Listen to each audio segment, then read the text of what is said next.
Students, आज हम बताएंगे आपको theory of equal difference. Theory of equal difference में क्या होता है कि जब दो देश जो अंतर्राष्ट्रीय व्यापार की संभावना उनके अंदर कैसे बनती है, कि हमने ये बताया था कि पहले या तो एब्सोल्यूट डिफरेंस हो या फिर कंपैरेटिव डिफरेंस हो। यानी कि एक देश एक चीज़ को, यानी कि एक देश किसी दूसरे देश की तुलना में दोनों चीज़ें पैदा करने में कम सक्षम है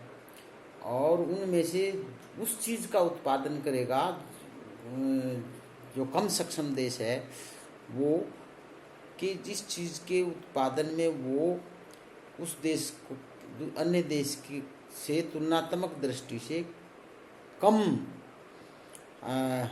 तुलनात्मक दृष्टि से उसके अंदर उसकी एफिशिएंसी ज़्यादा है और उस चीज़ का उत्पादन बंद नहीं करेगा जिसमें तुलनात्मक दृष्टि से उसकी एफिशिएंसी उस देश से कम है। जैसे कि भाई हमने पहले एग्जाम्पल दिया था कि भारत और नेपाल दो देश हैं और भारत है वो राइस भी 10 यूनिट पैदा करता है और वीट भी 10 यूनिट पैदा करता है, लेकिन नेपाल है वो वीट है वो 4 यूनिट पैदा करता है और राइस है वो 8 यूनिट पैदा करता है। तो ये हम देखते हैं कि नेपाल की तुलनात्मक दृष्टि से जो राइस उत्पादन के अंदर भारत से मतलब कम वर्स्ट पोजीशन में है बजाय कि जो वीट के उत्पादन में। तो ऐसे में तो नेपाल है वो राइस का उत्पादन करेगा और भारत है वो नेपाल की तुलना में वीट पैदा करने में ज़्यादा सक्षम है, इसलिए भारत वीट पैदा करेगा। और दोनों देश जब व्यापार करेंगे तो उनकी जो इंटरनल एक्सचेंज रेट के हिसाब से हम देखेंगे तो भारत को नेपाल से एक वीट के बदले चावल की ज़्यादा इकाइयाँ मिलती हैं और नेपाल को भारत में आधे वीट एक चावल के बदले आधे से ज़्यादा वीट मिलता है, तो दोनों को फ़ायदा होता है। अगर इस दोनों देश एक दूसरे से इक्वल डिफरेंस हैं, यानी कि भारत और नेपाल के अंदर नेपाल है वो भारत जो राइस पैदा करता है तो भारत 4 यूनिट राइस पैदा करता है और वीट की 8 यूनिट पैदा करता है, और नेपाल है जो राइस की 3 यूनिट पैदा करता है और वीट की 6 यूनिट पैदा करता है। तो 4/3 और 8/3, यानी कि जो नेपाल और ठीक भारत और नेपाल है वो 1/2, मतलब 4 में से 3, यानी कि 3/4 और 3/4, यानी कि 4/3 कहें हम और जो 8/6 कहें, यानी कि जो कंपैरेटिव जो डिफरेंस है वो एक जैसा है भारत नेपाल का दोनों चीज़ों में भारत से, कि हम ये कहेंगे कि भारत के अंदर जो इंटरनल एक्सचेंज है वो, जैसे हमने बताया था राइस, ये जो इंडिया है राइस और वीट, राइस एंड वीट, और यहाँ है नेपाल और इंडिया और इंडिया एंड नेपाल, और भारत है वो 4 वीट पैदा करता है और 8 राइस, 4 वीट और 8 राइस, और ये 3 वीट और 6 राइस।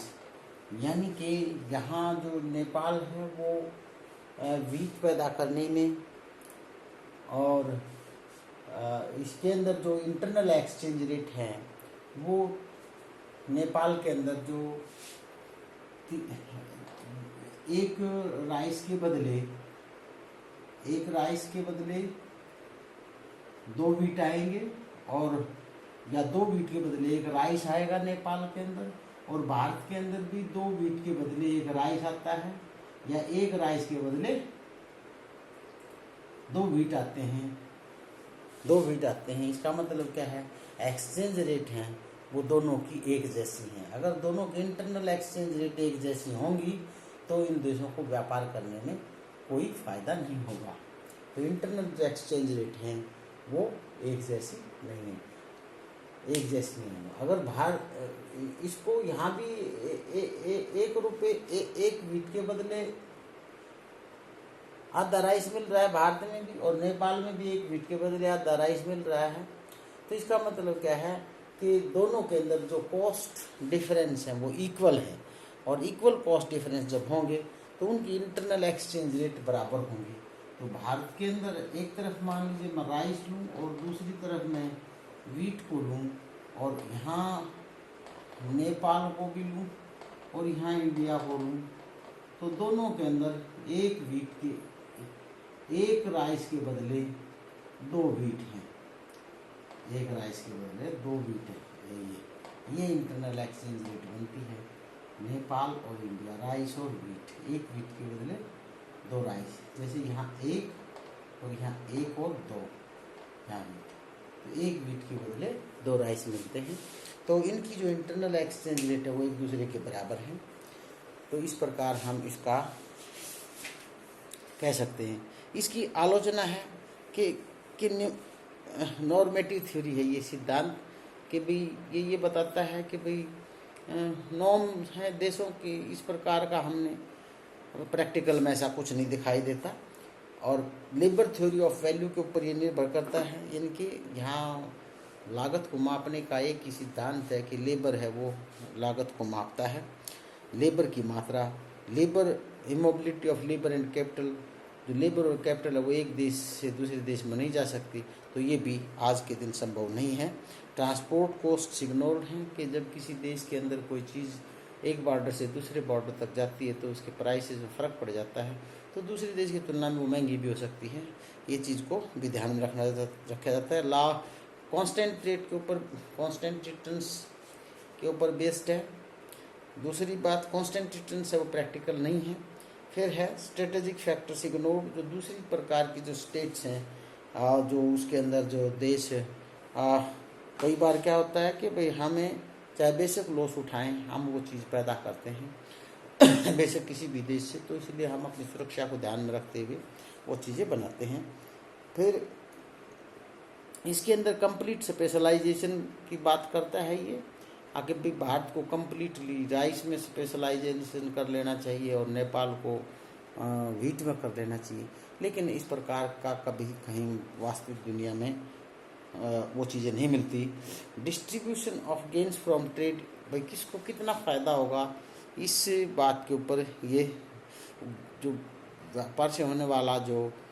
फ़ायदा है उसका डिस्ट्रीब्यूशन कैसे होगा, इस बात का पता नहीं लगता। फिर मोर देन 2 गुड्स होंगी तो व्यापार कैसे होगा, यहाँ 2 चीज़ें मान के चले हैं। Based on the free trade, हम ये मान के चलते हैं कि भाई जो ये फ्री ट्रेड के ऊपर आधारित है। Number 2, based on free trade का मतलब क्या है कि सरकार व्यापार के अंदर किसी प्रकार का दखलंदाजी नहीं करती, तो ये भी संभव नहीं है। स्टैटिक कंडीशंस, इसके अंदर कोई देश है वो सदा एक जैसी स्थिति में नहीं रहता, वो अलग अलग भी हो सकता है। अच्छा, फिर है ये अंडर डेवलप्ड कंट्रीज़ के ऊपर निर्धारित नहीं होता, ये जो नियम है उसके ऊपर लागू नहीं होता विकसित देशों में। तो अनरियलिस्टिक अजम्पशन पर फैक्ट कंपटीशन की हम मान के चल रहे हैं इसके अंदर, जो कि वास्तव में होती नहीं है। तो ये था इसमें कि भी जो अंतर्राष्ट्रीय व्यापार का जो सिद्धांत है वो उस जो कंपैरेटिव कॉस्ट थ्योरी का जो सिद्धांत है उसके अंदर कुछ मान्यताएं अनरियलिस्टिक हैं, प्रैक्टिकल में वो वैसी नहीं है जैसा हम देखते हैं, हम इसमें काम इसको देख रहे हैं। तो इस प्रकार ये जो थ्योरी है इसकी हम आलोचना भी करते हैं, और आगे हम इससे आगे जो अगली थ्योरी पढ़ाएंगे वो होगी आपकी मॉडर्न थ्योरी, हैक्सर ओहोलिन की थ्योरी, जिसको हम मॉडर्न थ्योरी ऑफ ट्रेड भी कहते हैं। Thank you.